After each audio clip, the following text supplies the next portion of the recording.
Hello guys, आप सबका स्वागत है मेरे यूट्यूब चैनल में। आइए आज मैं आपको और क्वेश्चन सॉल्व कराती हूँ ब्रीथिंग एक्सचेंज ऑफ गैसेस। इससे पहले कि आपने क्वेश्चन ना देखे तो मेरे चैनल पे जाकर ज़रूर देख लीजिएगा और मुझे सपोर्ट करने के लिए लाइक शेयर एंड सब्सक्राइब ज़रूर कीजिएगा। क्वेश्चन नंबर सेकंड रीड करती हूँ। Approximately 17% of CO2 absorbed by blood which is transport to the lungs. A as a bicarbonate ions, B in a form of dissolved gas molecules, C by bonding of REC, D as carbon haemoglobin. अब बात करें 70% जो oxygen होती है वो absorb हो जाती है ब्लड में। अब वो ट्रांसपोर्ट कैसे होती है? देखो, वाई कार्बन हीमोग्लोबिन के फॉर्म में ये 30% ऑक्सीजन ट्रांसफ़र होती है। ठीक है, अब बात करती हूँ ये बाइंडिंग ऑफ टू आरबीसी तो होती है, बाइंडिंग ऑफ आरबीसी तो होती है, परंतु जो 70% ऑक्सीजन है वो ट्रांसफ़र हो जाती है जाके प्लाज्मा में। तो वो टिश्यूज से लेके लंग्स तक किसके थ्रू जाती है? थ्रू जाती है प्लाज्मा में। तो वो कौन सी ऑक्सीजन होती है? Has bicarbonate. ठीक है, in the form of dissolve gas molecules. Gas molecules dissolve हो जाएंगे। ये बात कुछ कौन से गैस मॉलिक्यूल्स, ये तो कुछ बताया नहीं। तो क्वेश्चन नंबर सेकंड का ऑप्शन ए सही।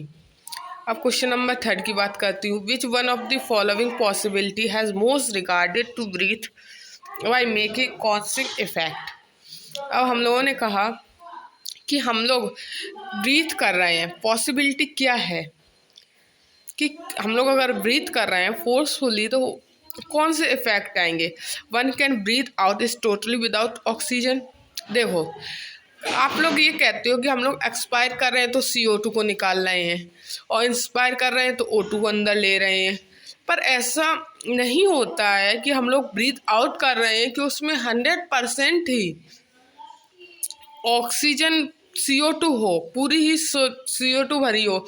उसमें थोड़ा पार्ट ऑक्सीजन का भी होता है, थोड़ा पार्ट नाइट्रोजन का भी होता है, नहीं सभी गैसेस का मिक्स होता है। तो option number A is wrong. Option number B, which one of the breathe out air oxygen to by closing nose and mouth. ये ऑप्शन थोड़ा थोड़ा सही है। कैसे सही है? कि हमने ब्रीथ आउट की यानी कि बाहर निकाली, ब्रीथ आउट करेंगे। कैसे करेंगे? जब हमने अपने नाक और मुंह को बंद कर लिया तो हमारी ऑस्टियन ट्यूब प्रेजेंट होती है जो कनेक्ट होती है मिडिल ईयर से। तो इससे एक चांस है कि बाई चांस कि हमारी जो गैस है वो किसके थ्रू निकल जाएगी? वो हमारे ईयर के थ्रू निकल जाएगी। Option number C, one of the conscious breathe out and in. अगर हमने ब्रीथ इन की यानी कि सांस ली और सांस छोड़ी by moving of diaphragm. Moving होता है, डायफ्राम का मूविंग होता है एनरोन, अकेला नहीं होता, इसके साथ एक्स्ट्रा इंटरकोस्टल मसल्स भी होती हैं यानी कि इंटरकोस्टल मसल्स भी होती हैं, जिसकी वजह से हल्का सा रिब मूव भी करता है। ये ऑप्शन एक तरीके से गलत भी है, पर कई सारे लोगों ने इस ऑप्शन को सही किया है, परंतु मेरे हिसाब से पूरी तरीके से ऑप्शन बी सही है। The lungs can be made up of fully empty by forceful breathe out for them. अगर हमने ऑप्शन नंबर डी क्या कह रहा है? ऑप्शन नंबर डी कह रहा है कि हमने पूरा लंग्स को खाली कर दिया।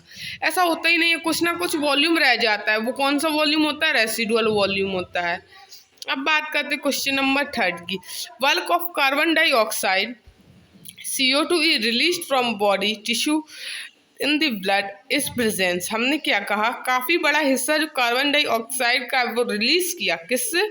टिश्यूज से ब्लड में। तो वो किस में प्रेजेंस होगा?